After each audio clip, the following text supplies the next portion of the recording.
Hi cuties, my name is Hanaku and this is the channel Nerdy Nekoma. Everything here is about Haikyuu chat stories and fanfic. Thanks for joining us today. If you like this video, please consider subscribing and leaving a like.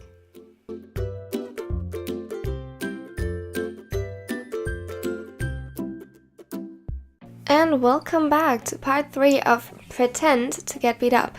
Today's ship is BokuAkaKuroKen and the main protagonist, Kenma. Sadly. Again, content warnings for serious injuries, and now let's start. Please forgive me. Kenma was nervous the whole way home for obvious reasons. But it wasn't just his boyfriends that made him worried. To be more specific, their reaction. He could see it in Suga's eyes that he wanted to say something. Perhaps give him a pep talk as he did to Hinata. The Silverhead was known for his kind and caring nature. Kenma appreciated his calmness and admired his tolerance. The older setter helped him a lot after the attack, and he was well aware that Suga most likely saved him from having a panic attack. Still, he didn't feel like he could handle more of the soothing reassurance and kind gestures. He felt like he would say things, confess to things he would prefer to hide.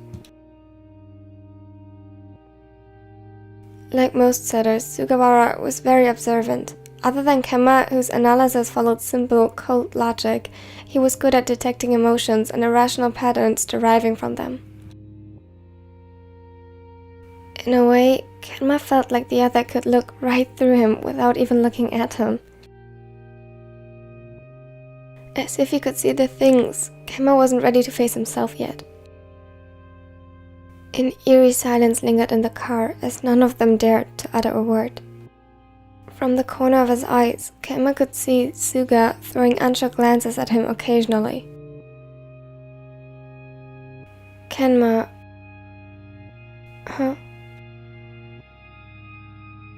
He fumbled nervously with the hem of his shirt. We are here.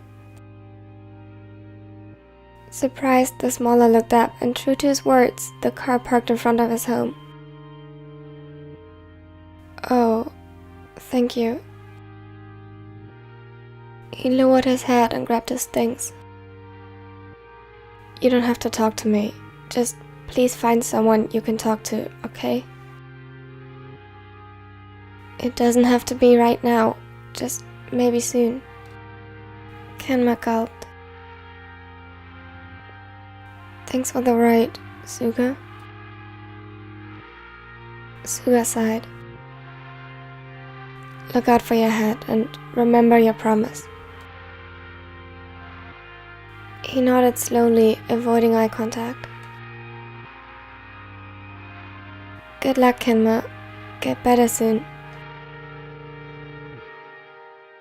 Kenma managed to sneak in without anyone noticing. He almost thought he would manage to put on makeup before anyone could see the bruises, but just as he opened the boxes and lifted the brush to his face, the bathroom door opened, revealing a very tired-looking Akaashi. His eyes widened for a short moment before drifting to the makeup. Why are you... Is this a prank? He sounded hopeful, and Kenma felt the relief wash over him as he nodded. Sure, you convinced me to do it. He gave it his best to make the lie believable. Akaashi was very smart, and if he had been fully awake, there was no way Kenma's poor acting could fool him. He already connected the makeup and bruises, even if it wasn't the wrong way. Kenma quickly hid the brush in the bag to conceal the fact that the color he intended to use was neither red, nor blue, nor purple. Just a simple, peach-like shade similar to his skin tone. So, this is revenge for what Ko and I did. He smiled sadly, and Kenma could see the effect his injuries had on the other. even though he deemed them fake. Yes. He hated lying to them, but if this already shocked Keiji, he didn't want to see what kind of reaction the truth would invoke. Akaashi nodded slowly. I know, I kind of deserved this. I must have really scared you when I pretended to faint, but Ko, he meant no harm, and think about Tetsu. He would freak out and get really worried, and do you really think it's fair to him? I know that's mean and hypocritical of me to guilt trip you like that. I just don't want another argument after all that happened. Keiji, can we just say you got me and that's enough? He looked at Kenma pleadingly. Please? Kenma nodded quickly.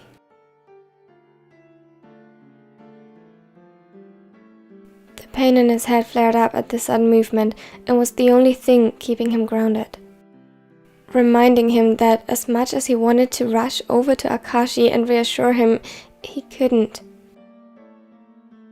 I'm gonna wash the makeup off. Akaashi grabbed a towel. Here, let me help you. No. The taller froze. Thanks. Kenma carefully took the towel from Akaashi's hands and turned back to the sink. Akaashi stood there baffled for a second, and Kenma already thought he had accidentally exposed himself. The blonde did his best to keep his panic internal. Okay, I'm going to, rest a bit. Guilt spread throughout his chest. Okay.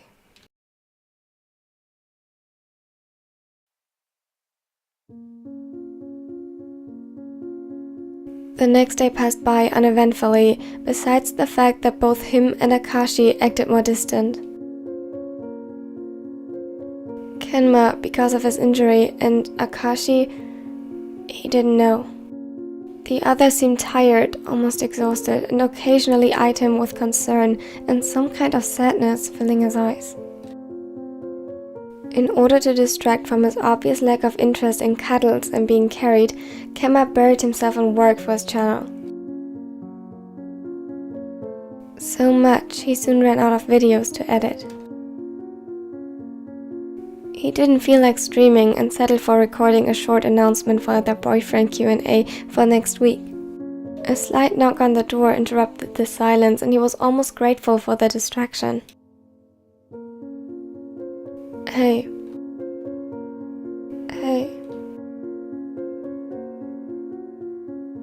Kuroo leaned against the wall a few feet away from him. He stayed silent for a second, just observing the smaller, who slowly became a little fidgety under his gaze. The raven had sighed. Keiji told me what happened. Kenma froze. His heart was hammering in his chest. Had he underestimated Akaashi? Did he notice, after all? But why didn't he say anything? About the prank, I mean. Kenma relaxed instantly, but he couldn't shake off the tension completely. The older seemed calmer than expected. Still, he put a careful distance between them, and even though that was something Kenma had expected, he honestly wished it could be avoided. What did you think I was talking about? Kuroo raised an eyebrow. You seem calmer than expected.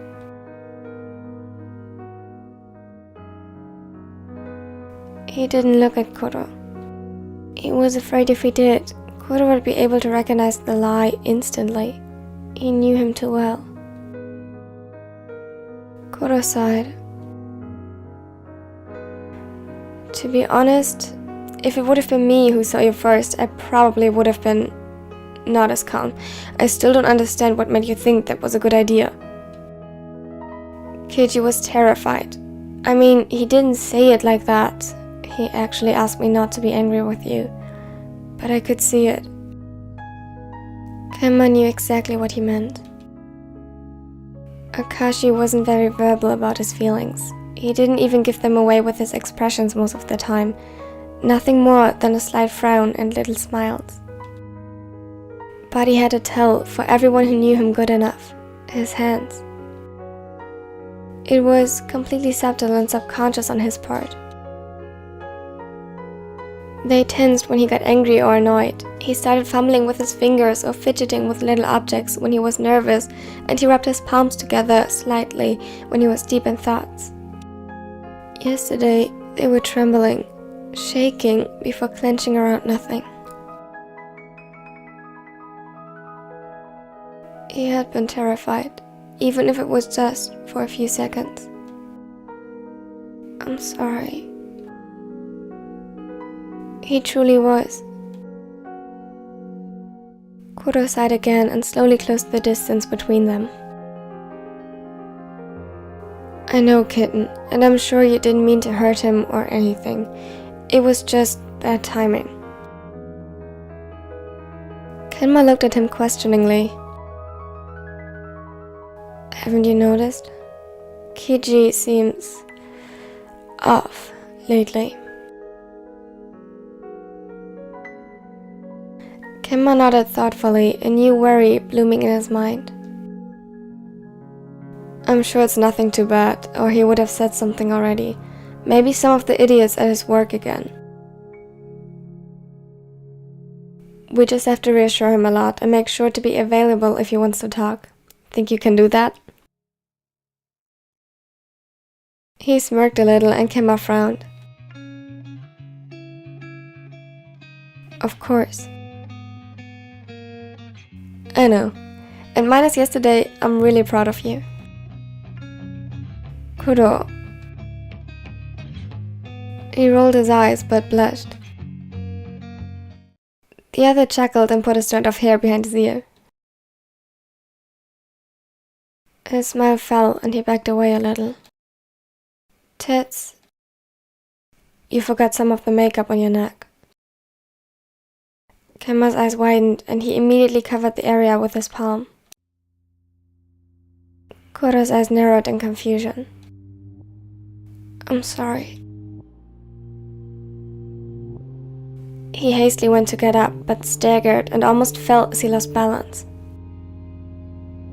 Kuroo caught him, and Kenma scarcely managed to suppress the whine as a wave of sharp pain shot through his nerves. Kuroo had precisely chosen the bruise on his hip to hold him upright. Kenma, are you okay? Yeah, just stumbled. He tried getting his lungs to function normally again after what felt like the air being knocked out of them. You sure? Did you eat and drink enough? He nodded. Yes, I promise. He gave him a weak smile and just hoped he would at least loosen his grip soon. He did, but not without another worried and almost angry look in his eyes. I can't force either you or Keiji to talk to me, but honestly, I would have thought that you trusted me a little more. I don't know about you, but I for my part thought that that's how relationships work. A bitter edge filled his voice. At least Ko still trusts me. He sighed, the resignation visible on his face. He laughed, but the words left pain behind, much more intense than the wounds.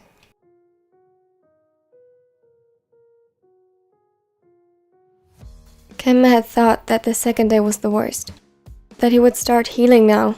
But apparently, healing meant another day full of excruciating soreness and a painful throbbing in his head. He felt 10 times worse than yesterday, and all he wanted to do was hide underneath the covers. Every bit of light and noise seemed to send a piercing wave of pain through his head, and he was now certain that he had a concussion. He didn't feel nausea or anything alike though, so this just seemed to be the aftermath and nothing more serious. Regardless, it felt very serious at the moment. The moment Ko woke him up was torture, but he tried to hide it behind a smile. Unsuccessfully. The ace noticed and insisted on carrying him downstairs. Kenma didn't resist at all, since the world was still swaying occasionally in front of his eyes. Just when they arrived at the living room where Kuroo and Akaashi awaited them, Bokito pointed at his neck confused. "I thought you wanted to wash it off." "You know?" The ace nodded. Kenma's gaze shifted towards the other two. Akaashi looked at him, his hands fidgeting with the hem of his sleeves, while Kuroo stoically avoided eye contact. He couldn't take this. Rather would he have this guy beat him up 10,000 times over than risking his relationship any longer. Pride be damned. "I can't." His voice broke. "What do you mean?" "They're bruises. I can't wash them off." A single tear made its way down to his chin, and Kenma could feel that he was close to breaking. Akaashi moved closer and gently inspected the ones on his neck. He applied a tiny bit of pressure as if trying to wipe them away, but Kenma immediately hissed in pain and pulled away. The Ravenet's eyes widened and he froze. "What happened? Who did this to you?" Kuroo was in front of him in seconds, gently examining every millimeter of his skin for injuries. His hands were shaking and Kenma could see the anger boiling underneath the surface. "I don't know, just some random guy at the parking lot." "Random? Kenma! Why? I'm so sorry, I couldn't..." Bokito started backing away a little, his eyes widened in horror. "Ko, I couldn't protect you. I'm sorry. I'm so sorry." Tears started falling from his eyes. "I was at the other end of this city. The day you spent with Hinata and Suga." He nodded slightly. "Are they too..." Again, a nod. "Shokan?" Kuroo tried his best to stay calm. Kenma could see it in the way his jaw clenched and his hands trembled with the suppressed desire of clenching them into fist. More tears started building a steady flow on his cheeks as he thought about Shoyo and Suga. He had been mostly useless during the fight and even afterward. Suga, who was injured the worst, had tended to their wounds. And all Kenma had done was fight the upcoming panic attack, and even that he didn't manage alone. We can't let him get away with this." Kenma could see Bokito torn between anger, irrational guilt, and worry. "He won't. We'll file charges." The ace was obviously not satisfied with the answer and looked like he was about to go on a rampage. Kuroo noticed as well. "For now, could you please get the first aid kit from the bathroom cabinet and some ice?" Keeping him busy, distracted, so that he wouldn't do something stupid. Judging by the calculating look Bokito gave Kuroo, he was well aware of that, but one glance at Kenma's neck was enough to make him comply, even though it simultaneously increased the burning anger. With Bokito on the way to get the first aid kit, Kuroo turned his full attention to Kenma. Where does it hurt? What did he do to you? I punched him, the soft spot beneath the jaw. I couldn't see that he wasn't expecting it. Kuroo laughed a little, even though it sounded bitter. Good. He deserved every bit of it. That. But I wasn't expecting it either. It was a reflex. I wanted to help Shoyo. I didn't really think. He tried calming himself with a deep breath, but to no avail. Hey, shh. We are here. It's okay. Akaashi's voice sounded strained, and when Kenma turned around, he saw tears glistering in the toller's eyes. Kuroo almost failed to keep him upright as Kenma let his head fall against Akaashi's shoulder. He grabbed me by the neck. His fingers ghosted over the bruised area. Threw me to the ground. Is that all? He didn't hurt you in any other way?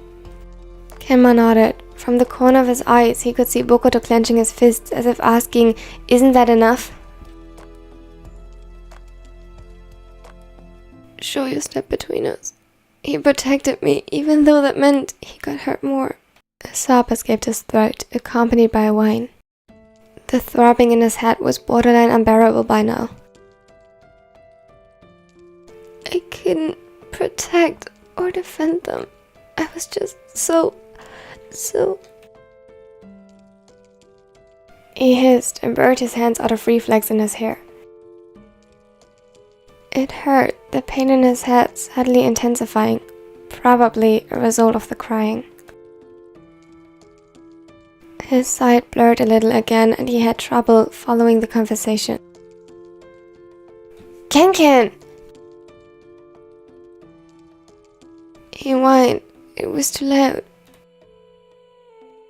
Ko, calm down. Why isn't he reacting? Kenma, I need you to listen to me closely, alright? Kuroo was close. He could feel the warmth radiating from him. Does your head hurt? He nodded, but immediately regretted it. Okay, we need to lay him down and be quiet as not to make it worse. He instructed the others as he carefully guided Kenma to lay down on the couch. Does it hurt anywhere specifically? I got a laceration. He pointed at the well-covered cut on the side of his forehead, halfway hidden by his hairline. You shouldn't have hidden this from us. Wounds need to be cleaned, otherwise they'll get infected. Here, let me do that. Akaashi gently started removing the makeup and band-aid before cleaning the cut with disinfectant and putting on a new one. Thank you. Kenma looked up at the other with teary eyes. I'm sorry. I'm so sorry. What are you apologizing for, Ken? His voice was soft as he kneeled down next to Kuroo in front of Kenma. That I didn't tell you, and that I'm so weak. He could see Bokito's fists clenching at his words. You're not weak. Maybe you're not physically the strongest, but that doesn't make you a weak person. You use your head. I just panicked.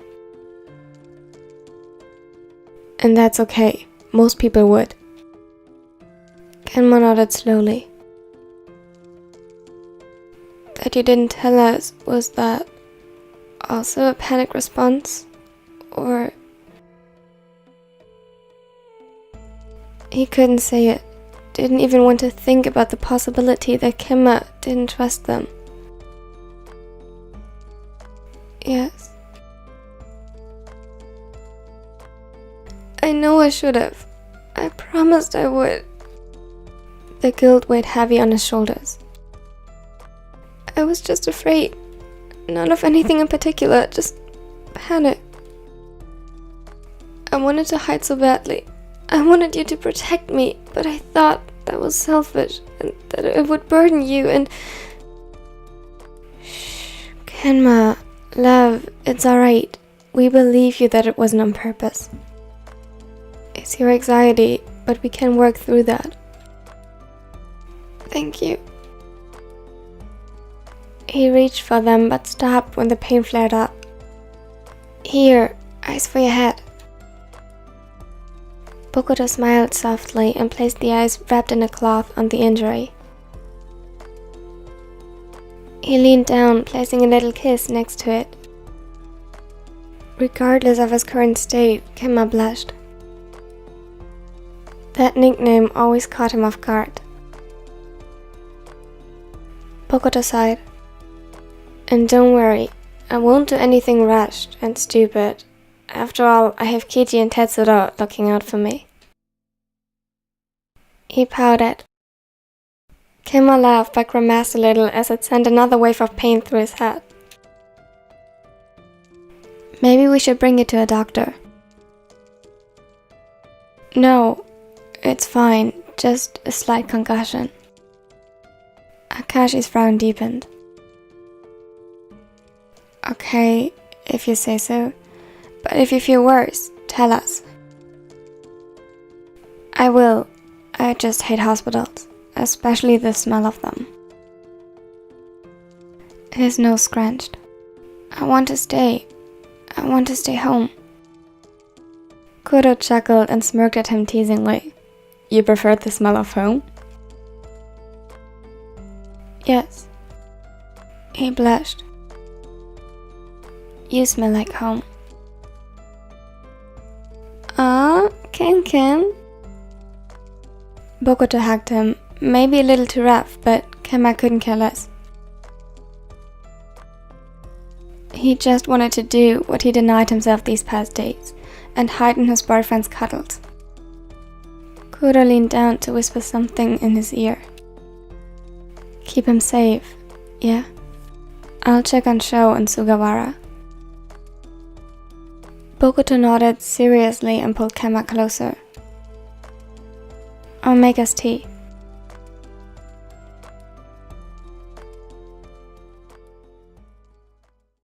Thanks for watching till the end. I know this video is not up to my usual standards. I honestly never had one that was so frustrating to edit, and it's making me kind of sad because I really like this story. I really wanted to make this a good part, but I had so many technical problems when editing this program just didn't want to work with me that day. I hope you still liked it.